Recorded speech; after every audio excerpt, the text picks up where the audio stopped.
Love that new voice on Zoom, don't you? Yeah, it's super loud. Is there a way to turn it off? Do you know? I don't think so. It's notifying everybody very clearly, stop doing what you're doing because you're being recorded at work, right? Big Brother is watching now. Okay, cool. So, hello.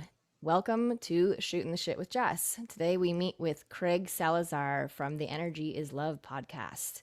You're located up in Utah, correct, Craig? Correct, yes. Just outside of Awesome. Salt Lake City. Very nice. That's actually the place where the bowls are made in Salt Lake City at Crystal Tones. Really? Yeah, that's the That's main the awesome. main temple. That's very cool. I didn't know that. Yeah. So if you're ever in the need for a bowl, you have it right there next door to you. You can go buy one. Craig and I talked for the first time 5 years ago on his podcast, The Energy is Love. He found me serendipitously on his way through to install a float tank in Campbell, I believe. And we had a great time talking. And now I thought it would be really sweet, full circle, to connect on my podcast that I've just launched last month and to share a little bit about Craig's journey and how he went from law enforcement to energy is love. Yes. So, how Yeah. did that happen? How did that happen, right? It's a definite shift and change in everything. It was a big, weird transition time period. Um, oh my goodness. It was shortly before I met you. This is actually stuff that I've been thinking about quite frequently lately, just because of a lot of the shit that's been coming up and stuff that I've been dealing with. And my career in law enforcement ended in 2015. And it was an 8-year long career. I started out as a correctional officer in the Salt Lake County Jail. I worked inside of that facility for like 2.5 years, and then eventually went out to the road for a police department that was pretty close to where I live and where I grew up. It was a smaller police department. There were only about 35, 40 people, but the city itself was kind of like it's a small city compared to, the real world. But I think there was like 45,000 people in the city, and it was just a shithole, just a complete and utter. I forgot to ask you before we started too, Jess, if it was okay to swear. Of course. Cool. We're I don't shooting the have shit. to. Okay. I always have to I forget because we don't refrain from anything on our podcast. And so I have to remind myself that not everybody wants to hear everything that I have to say when it comes to profanity. But anyways, Open field. I was a cop for 8 years and I loved it. And it was not just my life in the sense of like my job and my career and everything like that, but it really became kind of my identity wholeheartedly. And it was something that I not just was passionate about, but there's a big spectrum of police officers out there. And there's some of them that treat it just like a simple job, like a 9 to 5 job that they go to. And then there's officers that treat it like a calling, and that it becomes their life, where everything is kind of eat, breathe, sleep, law enforcement in some way, shape, or form. And that's the way that I was. I don't know if I'd say obsessed about it. I was passionate about it. Obsession is probably more accurate. But I was very passionate about it, and I was good. I was really good at it. I did all the things. I was a trainer. I was they call them FTOs, a field training officer. I was on the SWAT team. I just did all the stuff that you could possibly do because I liked it so much. And then I took it very seriously. So I was always like super prepared as a police officer, even off duty, and like would have my poor family run through a battery of what if scenarios, no matter what happened or where we went or what was going on. So they knew what to do. And it was just my life completely. It was also my family, all the people that I worked with. And they were just my best friends. And we did everything together, both, when we were working on duty and everything like that, as well as off duty and camping trips and all that kind of stuff. And then all of that changed in 2015. I got fired out of nowhere. And it was one of those things that just fucking was horrible. It was beyond miserable. Like earth shattering at that point, if it was part of your identity, I imagine. Yeah, it was. It came as a shock and a surprise. It wasn't something that I expected to happen. Over the years, I've struggled with trying to process the the end of my career from a whole bunch of different angles and understand exactly why it happened. And I see the bigger picture now, and I'm grateful for it. But at the time, it didn't make any sense. And every time I try to relate the story over the years to people, they're always wondering, if a police officer gets fired, then it's definitely he did something wrong, right? They did Yeah. something terrible. They killed somebody, or they beat the shit out of somebody, or they were, embezzling money or high on drugs, or whatever the case may be. They were a bad cop. Yeah. And I don't think I was a bad cop at all. And a lot of the people that I worked with, especially the people that like knew me really well and that I had worked very, very closely with day in and day out, didn't think I was a bad cop. And it was a combination of, this is the shitty part, just because it's always like to try to explain the intricacies of what took place, because it doesn't really matter. But then at the Yeah. same time, I know from experience that people are always like, they have this thing in the back of their head where like they want to know what happened and they want to know The why. story. Yeah, yeah. And um, I can see it now for what it was. As my career progressed, I was coming up on my 5-year anniversary with that department. And I had I think there was something uniquely and like, I think there was something uniquely about me specifically, like the type of person that I am and the person that I am. I experienced a lot of trauma on that job, and I was called to a lot of experiences that had some really um, just immense trauma involved with them. It's like if somebody was going to kill themselves, or if there was going to be some heinous something or another that happened, it seemed like it happened on my shift. And Mm-hmm. it seemed like it happened when I was the guy that was like around the corner from it. So I was always the first one there. And so I was exposed to a whole bunch of stuff. And it had a massive compounding effect on me, which what happened over the course of my career was that I just got way more cold and disconnected, and just really, really uncaring Was it about just too people. painful? Yeah, and I had no contextual understanding of it at the time, right? At the time, it was just, I mean, police officers, and I guess I should try to speak just for myself because everybody's different, but there are definitely some common themes for officers, right? Yeah. Um, in order to compartmentalize all this stuff that I was experiencing, I would shut off to people. I would shut off to like just basic human compassion for people's experiences.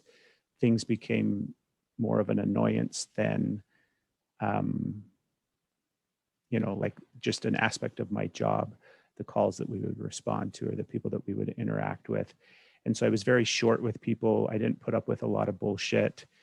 And uh, I was outright mean at times. I was never um, like I never beat the shit out of anybody. I never broke the law as a Yeah. police officer, but I was mean and I was Mm-hmm. cold and I was uncaring. And the department that I worked for didn't like my style of policing. I also dealt a lot with the people in our community that were involved in drugs, both as addicts as well as people that dealt drugs. That was kind of the priority of what I thought my job was as law enforcement. And I didn't treat those people with a lot of respect because they didn't treat me with a lot of respect. And the department didn't like any of this. So I would get written up over the years. And it was always something about my attitude or the way that I would treat people or something like that. And I would always chalk it up to like fucking admin and they don't know what it's like. And, you know, like, sorry, you don't like the way I'm like, that's how real police officers behave. And, Yeah.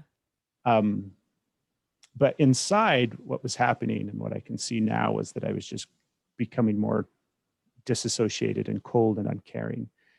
And we had an incident one night where these two girls, like adult, not daughters, sisters, early 20s, something like that, rented a hotel room for the night, took all the kids to the local hotel to swim in the pool and everything like that.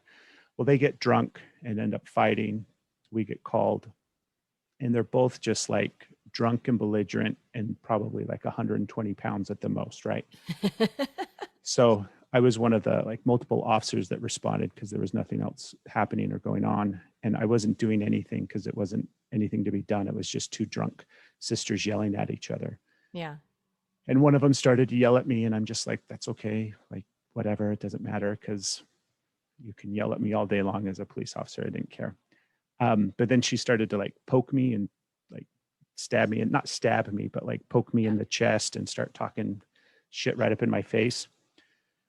So I just tried to put her in handcuffs. She resisted, but it wasn't anything major because she was so small and Mm-hmm. I'm a very big guy. So it was just kind of restraining her. Yeah. And she didn't get hurt. We didn't like dump her on the ground or scuff her up or anything like that. We actually just ended up sitting her down on the sidewalk. And then eventually she went back into her hotel room. But the department used that incident and wrote me up for like a Fourth Amendment violation because there's a whole bunch of laws, right? Obviously. And in the body cam footage, you could see that I took one step over the threshold of her hotel room because she had the door to the hotel room open.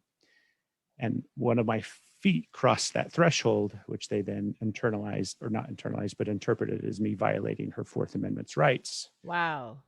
which, you know, whatever, it doesn't really matter at this point. And so they wrote me up for it and then used that as like, oh, look, Craig has a pattern and eventually he's going to snap. So we have to do something about it in the meantime. They put me on admin leave, which basically means I can't go out and be a police officer. I have to stay inside the department and inside the office and do office work. Exactly. Mm-hmm. So I did that for like a month, and then I had to go do another psych eval. What are those like? They're a joke. I imagine. Yeah, they're just a joke. I did a bunch of them over the course of my career because like when I was first getting hired, and anytime you apply and you get through certain levels of a hiring process, eventually you go before a psychologist and do a little psych eval, and they're just a joke. They're standard questions they ask you, and you know that they're just checking off boxes. Yeah. I lied through all of them and wasn't truthful about anything because if I knew that if I was truthful about stuff, then I probably wasn't going to get hired as a police officer.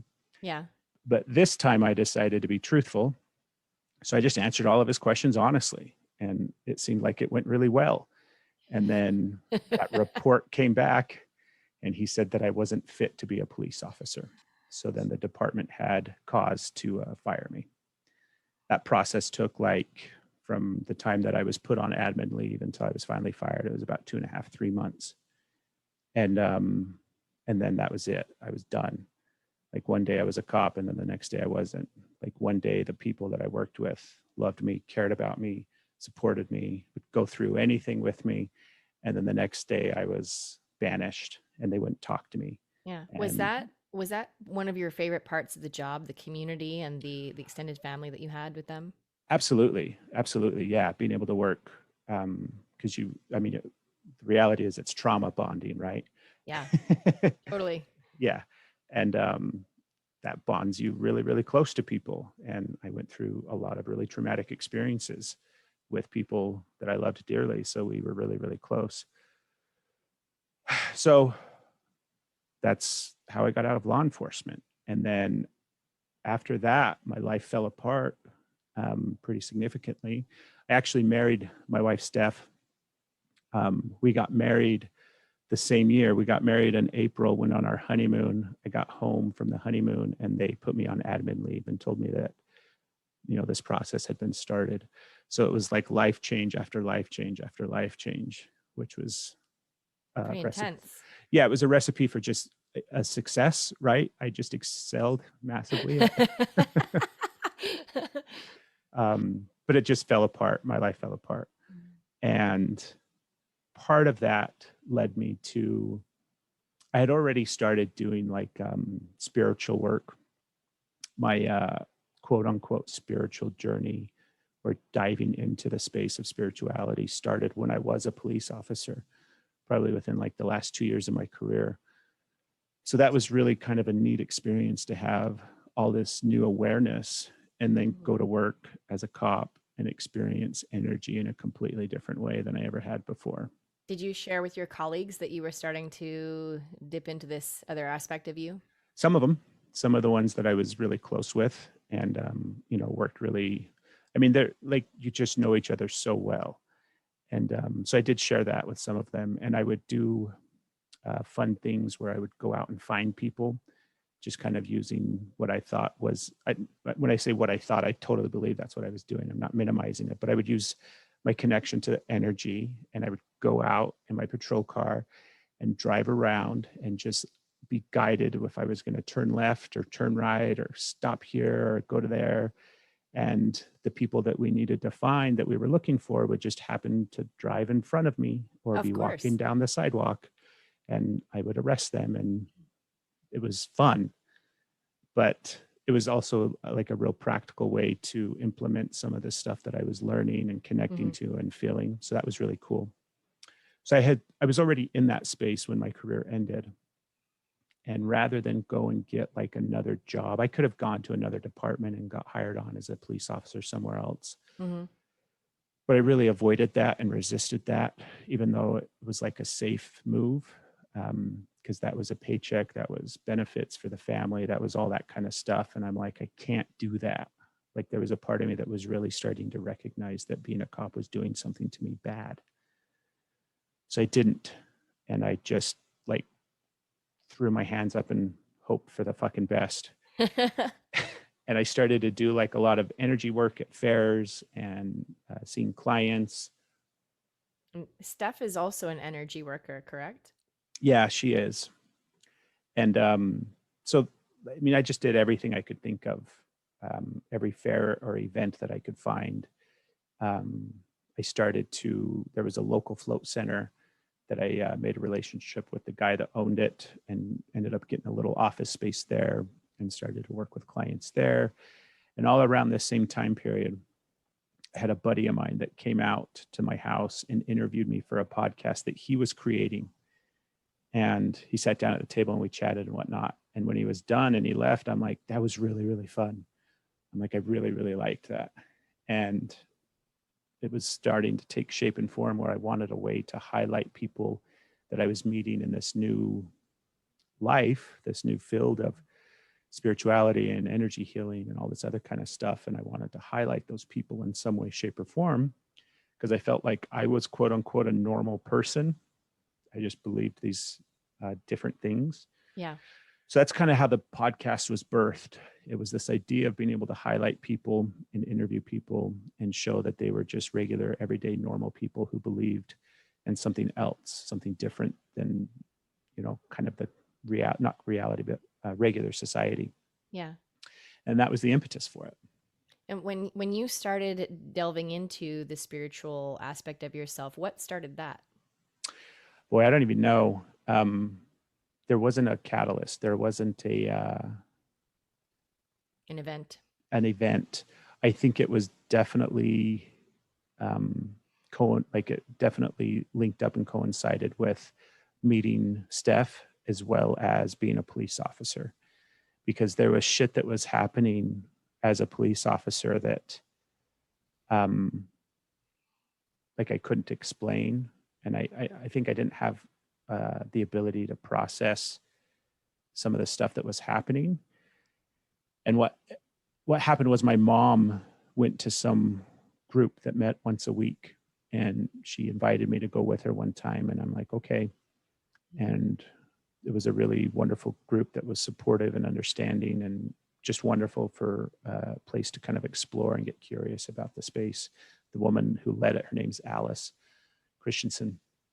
And she did a great job of kind of giving me this huge window into this world.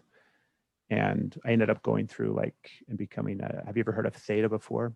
Mm-hmm. Yeah. I got certified as a Theta practitioner. But yeah, just dived headfirst into all of it because it really resonated with me. Do you want to But talk a little bit about Theta and explain what that is for you? yeah, for me, right? Everything's different, I think, for everybody. Theta is just another modality, like Reiki, or I mean, literally just the list of things that people use to label how they work with energy is really, Yeah. really long. And this was just one that at the time, Alice was a Theta practitioner slash, she was like a certified teacher for it and everything like that. And so she would host trainings, and I liked it. I liked when I'd had sessions with her, and I resonated with the idea that it was connecting to somebody's flow of energy and kind of just watching. That's the way that I worked with it. I didn't have some sort of system of belief of like manipulating energy or doing anything like that. It was like I would just show up to the space of somebody else and sit there and watch and see what I would see in their energy, and then do the best that I could to try to interpret that and share that with them. Mm-hmm. And it worked. I mean, it, would have profound effects on them in their lives and resonate greatly with what they were going through and all that kind of stuff. So, but yeah, it's just another energy modality, just Yeah. one other way of people accessing it and using it to kind of work with themselves as well as with each other. Are you still doing that now? Not in that literal sense, not in the like, I don't see clients. I don't have any sort of practice where I use Theta Okay. um, consciously, at least. But I feel like that's just the natural way that I work and move through life. And so I don't label it anymore as like Theta, or I'm, going to sit down and do something. But there's times when I sit down and quote unquote, like do some work, Yeah. and the process is the same. Like I'll still use that same technique and that same process, but it's also just the thing that I've realized I've done forever. So it's just always been kind of my natural way of connecting. Yeah. That's awesome. I love that you also have a partner that I'm going to say in quotation marks gets it, and that you can have these conversations with and really be able to bounce your feelings, thoughts, ideas off of, and be able to have a non superficial conversation about something other than this space and time, because this is only part of our experience, right? The human suit that we get in every day when we walk around on the earth, and then when we go to sleep at night, where do we go then, and what are we experiencing then outside of this body? I imagine that has been really helpful over your transformation over the last, however long you've been alive, and also the last 5 years, right? The last 6 years, leaving that career and moving into something unknown at that point. Yeah, having that connection with Steph has been, I mean, it has been the foundation of everything for me. It has been the thing that has given me the connection that her and I have, in conjunction with the ability to connect on this bigger, beautiful thing that is. Mm. Um, I mean, it's everything. It's literally kind of like the fiber of what is our life, and kind of how we not just resonate and connect with each other, but also how we move through the world as individuals, as well as a couple, as partners, both, you know, because linear isn't there, it's circle. Yeah. And so it's everywhere at the same time. And we've got multiple iterations of our energy in other places, moving through those places together. And, but yeah, it's vital, beyond vital for me. And I feel bad oftentimes I meet people who are into this shit, and their partner isn't, right. They're not necessarily supported in it, and they're kind of like placated by it.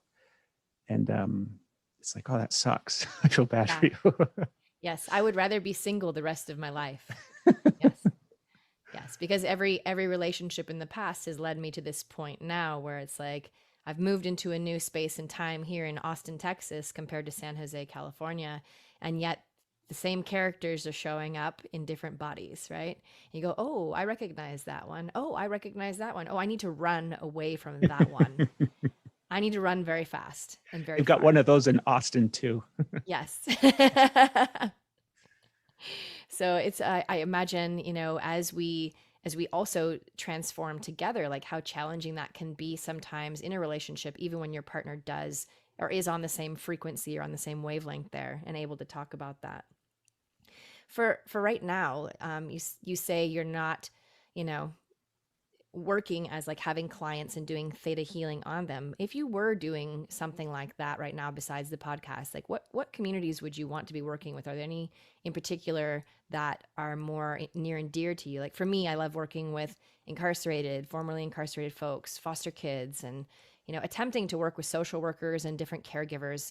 And sometimes the caregivers are just not ready to give themselves self-care yet. So I go to the people who are not given any, which is for me feels more fulfilling. Is there any community that speaks to you more so? Like currently, present moment, right? Yes. Exactly today, right now, no, there isn't. Over the past few years, it's been men specifically, just Mm. really diving deep into men's work and trying to work directly with men. Were you That was a, facilitating any like circles or groups? yeah, I had a men's group in Salt Lake City that met for the past 4 years, once a week. And Nice. I kind of facilitated and led that group for a long time. And it was a huge part of my journey over the last few years. And it was really important to me. But sitting down with men, both in those circles and in that environment, as well as one on one, was something that I was extremely passionate about. And then I think I got burned out. I don't think, I know I did. And my life also uh, just went off the fucking rails. And I had to step away from that. And now when I sit and look at it, because I love working with people in Hmm. some capacity, it's always been that way.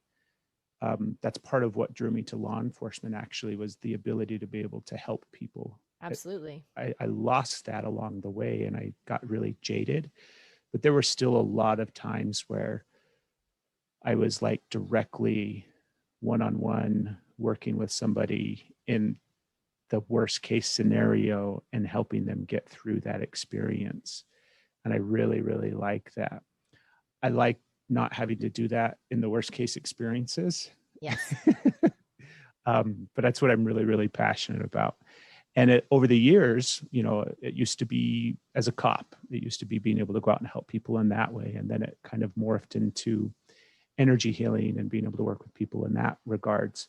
The podcast was kind of another way where I felt like I could reach more people and not necessarily help them directly, but by proxy. They could hear the conversations and share in the energy that was taking place on the podcast and hopefully impact them in some way, shape, or form. Yeah. And then it was really like heavily, heavily involved with men's work and working with men. And I'm at the point now where I've started to, that beautiful thing that happens when you're like, your shit's squared away for a minute and things are in alignment and you're like, oh, this is a really good fucking flow. And you start to see all the shit that the universe is throwing in front of you. That has started to happen for me in the last few weeks, where I'm starting to see all of these things that are like, oh, that's something I want to move towards. That's something I want to move towards. And so part of that is, I think it feels like working one on one with people again. Hmm. And I think it'll be in a much more organic way. And it'll allow me to incorporate a lot of what I've kind of gathered over the last few years and gained with not just energy healing or spirituality or being able to connect to people on a deeper sense, but a lot of emotional work, um, mental health. There's just a lot of stuff that I've grabbed a hold of and incorporated in my own life. And I'm excited now to see how that's going to allow me to help these other people that are just organically appearing in front of me. And it's like, wait a minute, I didn't do anything. And this person showed up out of nowhere after I don't even know this fucking person. I'm like, yeah, I want to help you. I can help you. I can totally help you. let me Yeah. help you. So I'm excited for that.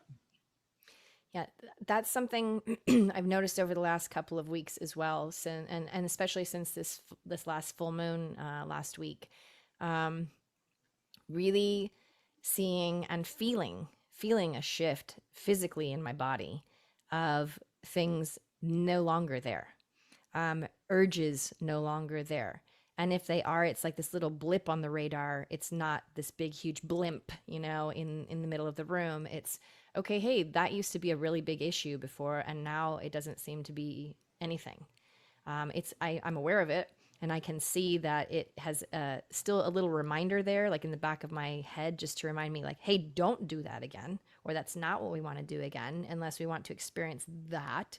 um, and also feeling those things not there anymore or not as intensely, the level of confidence that I feel, or the level of security that I feel in my own being has really gotten more steady for me as well. And so, like, going out and just meeting people, which I've never had an issue before. I'm a very social person and will walk up and talk to anybody. Being thrown into a new space and time with really no question, like, I didn't really have time to think about it. Universe was like, hey, you're going to Austin. And then I was here, a few weeks later after 45 years in San Jose. And then I get here and I'm like, wow, I know like 5 people here. That's it. Okay, now what do I do? Well, you go and you do what you did in San Jose. You go and you meet people. You go and you sit down at their table and be like, hi, I'm Jessica. How are you? And they look at you like you're some fucking weirdo. And then you start a conversation and they either want to talk to you again or they don't. And what I feel now is like, it doesn't matter if they don't want to talk to me again. Like, I've gone and planted a seed in that moment. I've said hello and I have given permission to them to do what they want to do, and also give me permission to let them do what they want to do as well, because my brain or ego might say something else, like, oh, you have to make them like you, and you have to make this part of your community. And I'm finding that doesn't feel necessary anymore. Like, I'm my own community. It's nice to have people around me, family, friends, and I'm realizing now, like, I am my community. And if I want to expand that, then I can invite people in, but I don't have to, in order to be whole and complete and worthy. Um, are there groups that you see in the future? Because I mean, you say you want to work one on one, and the message I've been getting lately is that in order to reach more, obviously a podcast, because you can reach people all over the world. It's the World Wide Web, right? And also being in person to work in that collective energy is so powerful, because there's power in numbers when we all meet with that same intention. Is that something that you might consider again, or something you could see yourself doing? Yeah, I mean, I can see myself doing that in some regards. I have been so closed off and shut down over the last couple of years that that process of really coming out and, like you talk about, just walking up to strangers and saying, hi, I'm Jessica. Um, I mean, that I fucking hate that. I hate that part. I hate that thing, but that's who I am. I'm a very, very like personable, loving, caring person, and I want to get to know people and I want to engage with them and I want to talk to them. Yeah. But I that has been the opposite of what I've done over the last, 5-10 years. And so it's been really hard for me. So the idea of being able to step back out into some space and work with people on a greater scale in groups or whatever it may be, it really intimidates me right now and it scares me. But I also feel like this past year, at the beginning of this year, I started going back to jujitsu. There's a really good MMA Awesome. gym out here. And it's something that I've done off and on for like the last 20 years. And I've always, always loved it. So going back and starting to get back into that space, and that's a really tight knit group of people, and you're doing really difficult stuff physically, but it has the ability to kind of get you very comfortable with each other very, very quickly. And just this past week, actually, I started doing breath work with them at the end of the week when everybody's done training. And we sat down on Friday night and I just did some really basic breath work with them for like 15-20 minutes to kind of introduce them into that space. Yeah. Kind of like, the selling point is this is going to help you better when it comes to fighting and breathing and athletic ability. Speak their language. Exactly. But then the other side is like, this is going to be really fucking beneficial for you in so many other Uh-huh. ways. So that's been fun to kind of see that thing take shape and form and just let it happen. And I know that more things like that are going to happen for me because I've experienced that. That's just how it works, right? I'm getting back in alignment with who I am. I'm Yeah. feeling complete and whole, at least for now. And I feel like this big evolutionary shift and alignment happens and the universe provides. And I'm excited to see what's next. So Yeah. I'm sure something else like that will happen. Cool. Yeah. I feel that a lot of the people that are coming into my life right now, it's the people that I've been wanting to attract or intending to attract for years. And like you said, that alignment is finally like there. And then they're able to see you and they're able to hear you. And then they're able to consider what you're bringing to the table and if they want to partake or not. And, last year in San Jose, like that whole experience, I never really went into lockdown. Like that really didn't exist for me. And it wasn't a big fearful experience for me. There were parts and pieces that were like, wait, okay, there's all this information. What am I supposed to do with it? And really coming into the understanding that the universe was like, hey, we want you to feel what's best for you, and then do what's best for you, and not really worry about what the outside environment or other people are doing, because it's really about you and what kind of experience do you want to have. So that experience for me last year was not like many people's experiences, and I'm really grateful for the time that it gave me to really tap into myself and do some really deep inner work, with another colleague of mine, who has a yoga studio in San Jose. And we just started working together when everything locked down. We just got together once a week and started doing really intentional and intense focused work on each other. And it was so powerful. And I don't know if I would have actually made it to Texas had I not done that work with her. Do you have other people other than Steph that you're doing that type of work with as well? And how often do you receive and allow yourself that self care as well? Never.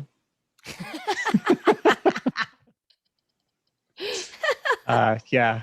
Uh, you know, like right next to never is about how often I do it. Gotcha.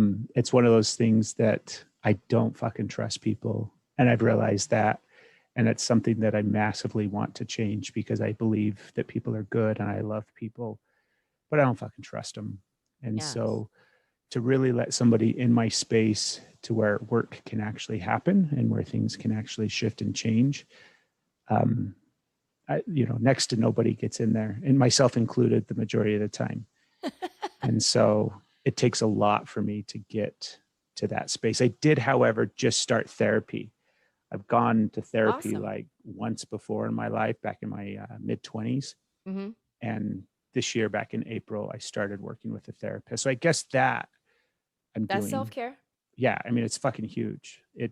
It's been a huge, not game changer, but like It can be a game changer. it definitely, Yeah. I'm trying to quantify it, but it's like it was exactly what I needed in the moment. And I love the guy. It's been really good to work with him. And I'm also doing, Jujitsu. yeah, jujitsu is super beneficial. That is very beneficial. But like working with the therapist, we're doing also MDMA sessions with Ah, that. And that has been also a huge game changer. to shift those neural pathways. Yeah. Yeah. So I've started this year microdosing with psilocybin, Mm-hmm. all sorts of different things, and really seeing a massive shift in my emotional health and my mental health.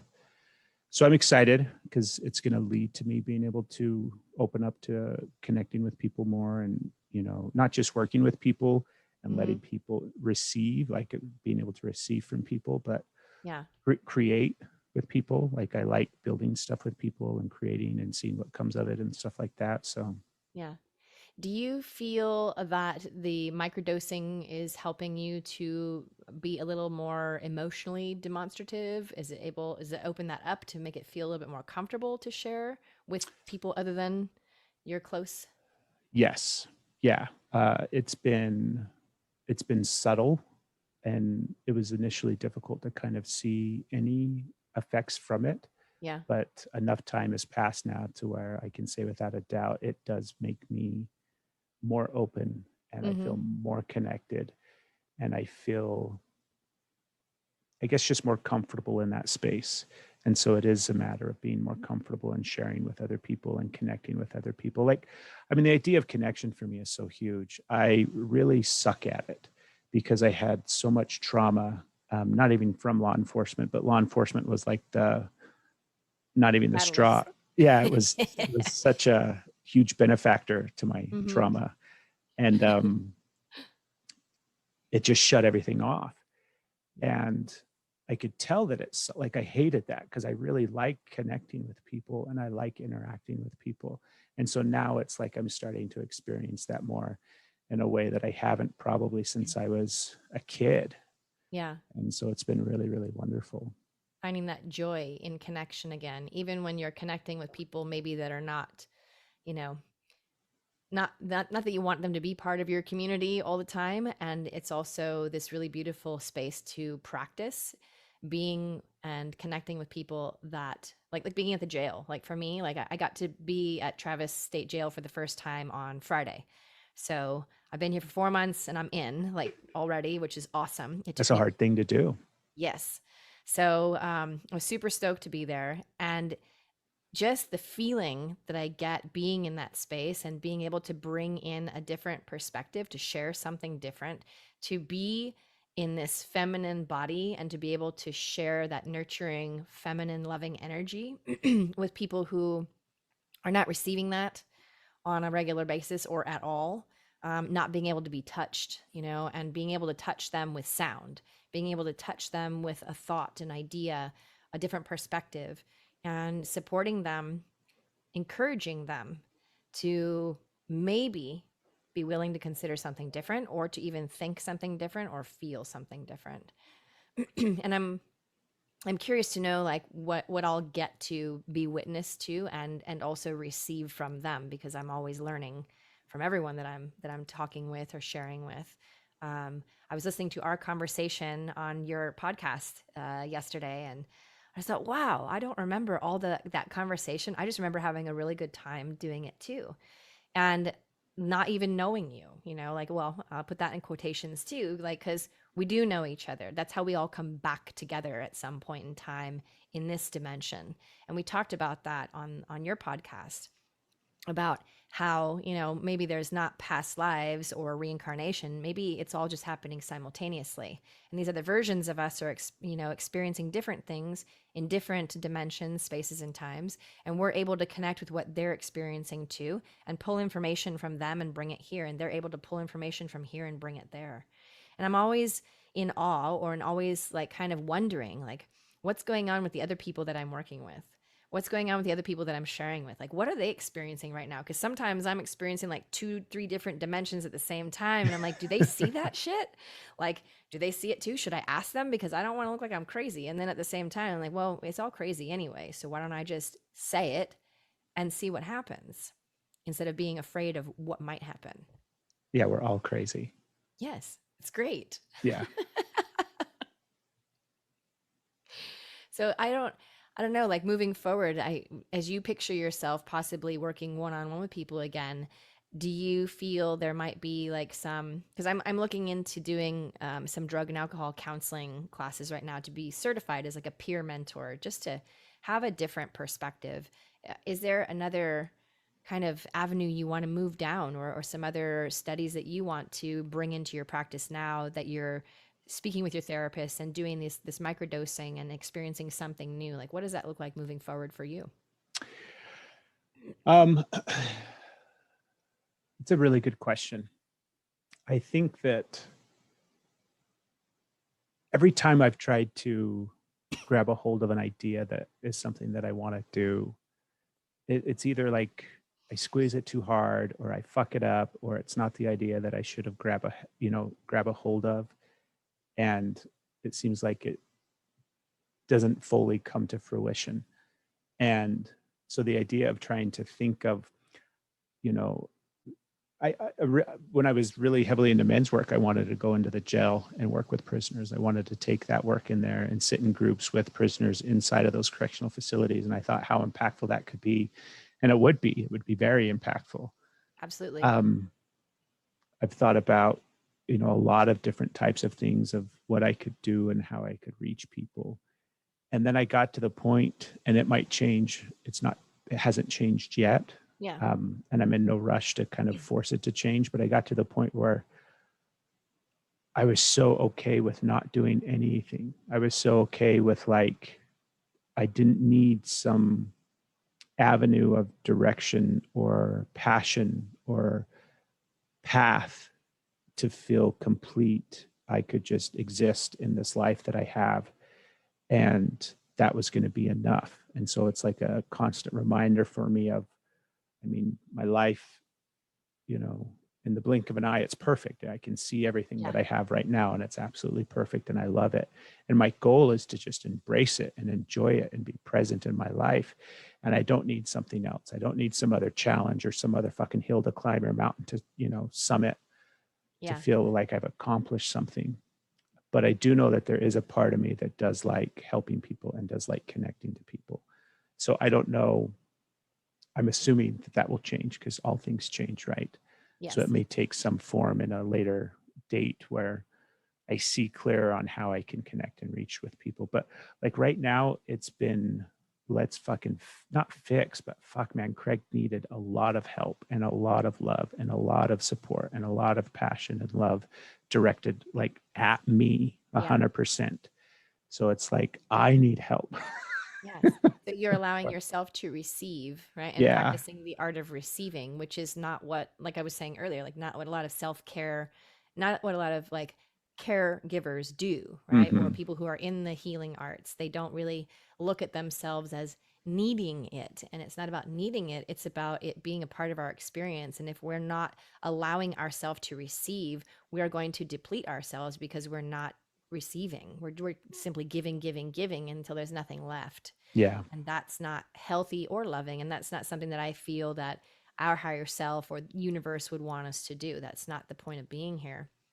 It's about a give and receive, and to allow yourself to experience all of that and not just one thing or another. Yeah. I totally agree. And I wish I had some like, you know, 6-month plan where I was going to be headed and what I was going to be doing. And here's my 90-day program and Yeah. all that kind of stuff. But I have no interest in any of that. Yeah. I'm I've just gone through all excited. that stuff. Yeah. Like I've gone through all that stuff too over the last few years of figuring like I'm going to say trying to figure out like what I'm supposed to do, what I'm supposed to be, and following all these different podcasts or, different teachers or coaches, and just looking at what they do and seeing how, like, trying it on and seeing how it fits for me, and realizing none of it does. And because it's not me, like that's not who I am. So how do I see clearly what it is for me? Like, what is my purpose? And I know that sound is part of my purpose here on earth, like bringing sound into people's awareness and how it can affect them.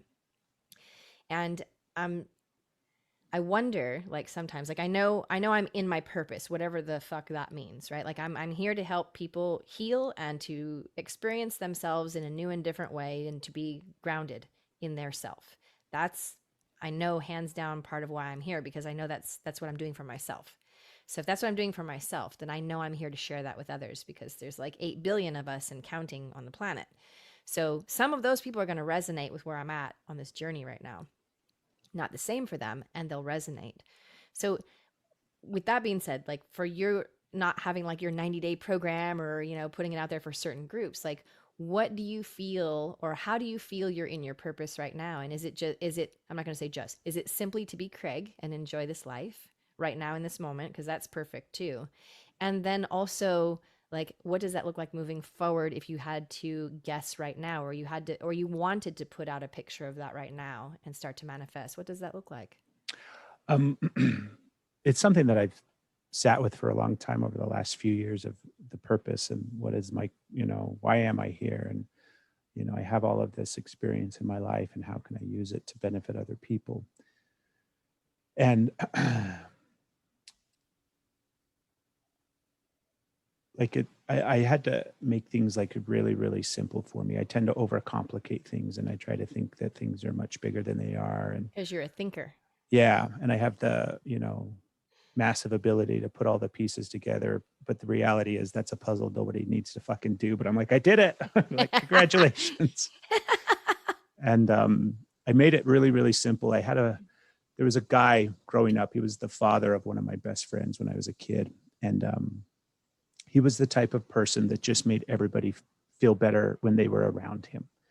Like, if you were in his company in some capacity, you just felt better. He made you feel seen. He made you feel loved. And it was literally just with his presence and his kindness. He didn't do anything magnificent. He wasn't, like, he didn't grab you and hug you and give you a big kiss and tell you how much he loves you. It was just, you could feel it. Yeah. And he passed away a few years ago. And I remember thinking a lot during that time period about the impact that he had on my life and how I wanted to move through life affecting people the way that he affected them, influencing people with my presence and the way that I just existed. And I took that and I kind of looked at how I wasn't doing that, and also how important it was for me to just be able to enjoy my life as well. And I think that's kind of what I've been doing, is getting to this point where I'm just so content with my life as it is. I have a really easy life. Like, it's not hard. I don't have to endure and suffer like I used to. Yeah. And it's really fucking beautiful. And so if I end up dying on my deathbed one day, and the only thing that I had accomplished was living a loving, connected life with not just the people that I hold dear to my heart, but, being able to just impart some of that big open-hearted love that I have with the people that I came into contact with, fucking success, right? Yeah. 100%. Like, I Totally. fucking knocked it out of the park, success with my life. And so that's simple enough for me. And I don't really want to look much further than that.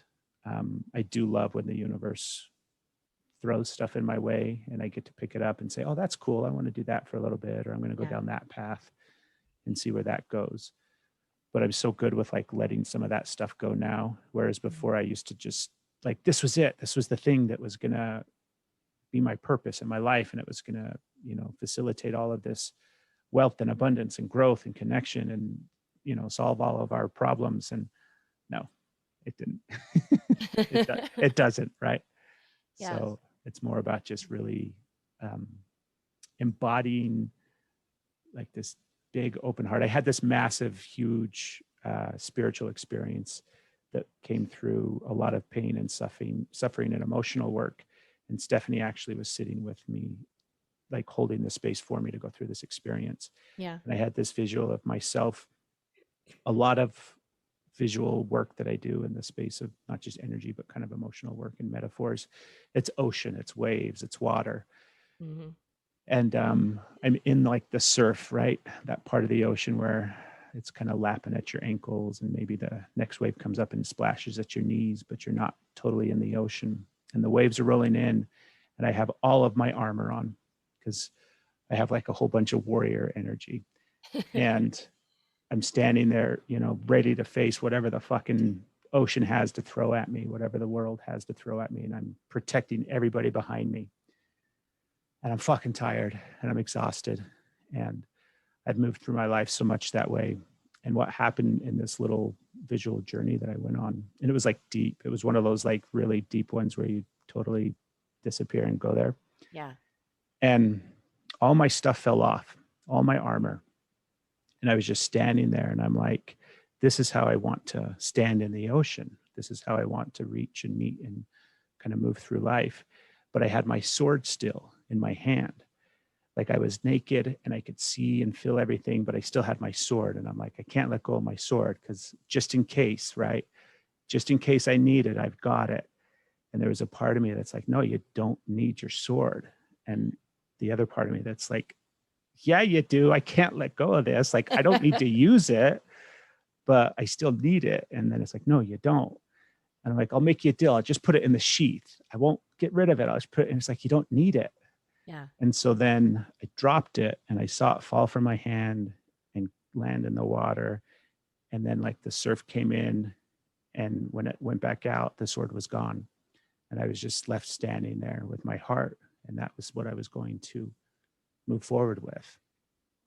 And I've been trying to remind myself and stay in that space since then, because that's how I really like fucking moving through life. I hate fighting. I hate moving through life with all of that shield. And, Yeah. you know, I don't have to do that anymore. I can just have this big old open heart and meet everybody and meet the world that way. And it's working. It feels really, really, really, really good. It's just hard. Yes, I imagine it feels hard and it's really beautiful. Thank you so much for sharing that story. Yeah, you're welcome. Love it. I imagine it brings some freedom as well. Yeah, a lot of freedom. There was, I mean, it's a metaphor, right? But I prided myself on kind of being that tip of the spear warrior. And that's the way that I looked at myself when I was a cop, but it was also the way that I looked at myself in life. Yeah. I moved through life that way, always defending the people that I loved behind me and being willing to go first. And that was the way that I thought it had to be done, right? If I was going to save and protect people, you have to battle to do it. And it's like, oh no, you can just go with an open heart. It's okay. Yep. I'm So, pretty sure that's the way it was intended for all of us. Yeah, I would agree. yeah. Cool. Thank you so much for making time for us today, Craig, and for shooting the shit with me. Yeah. Super Thank you so appreciate much. you. Um, where are you going to be hosting any activities anytime soon besides the podcasts? And if so, let people know and or share with where people can reach you. We don't have anything planned in the upcoming future by any means, other than just our podcast every week. Me and my wife host the podcast, Stephanie. Weekly, we throw out stuff. How many It's episodes are you at now? I just got done today actually editing and putting up episode 248. So Wow. yeah, It's been 5 years because I was episode 36. Was it 36? 5 years Yeah. ago. Wow. That's amazing. Yeah. It's been a labor of love, and it's been a big commitment, but it's been wonderful. And it's a very important part of our life. But it's everywhere. So it's easy to find if you're listening to this podcast. It's on that platform or any other platform, YouTube. You can also just go to the website, which is energyislovepodcast.com. We just started. It was funny because I don't like social media. I don't like any aspect of it. And so I never really did a Instagram account for the podcast. Mm-hmm. And then Steph's like, we should probably do that. And so finally we did that. So you can go follow us on Instagram. We do some fun stuff there that, you know, like we'll have some Insta Live interviews with people that we can't necessarily connect with and interview in person and stuff like that. So that's a fun place to go and follow us because there's some content there. Aren't you doing a contest for Brandy Carlisle tickets? Yes. When will this come out, Jessica? Do you have an idea? Probably in another week or so. Awesome. Yeah. So we are super fans of Brandy Carlisle, and we've got 2 free tickets that we're giving away to her August 14th show. And so all the details are on our Instagram. You can go, and it's super simple to enter, and somebody's going to get 2 free tickets to go check her out. She like is this magical woman that we had a spiritual experience with in Telluride, Colorado a few years ago. And Steph's loved her for a really long time. And now we just like one day we'll just travel and follow Brandy wherever she goes and bask in the joy of listening to her music. So sounds like fun. Thank you so much. Thank you. Take care.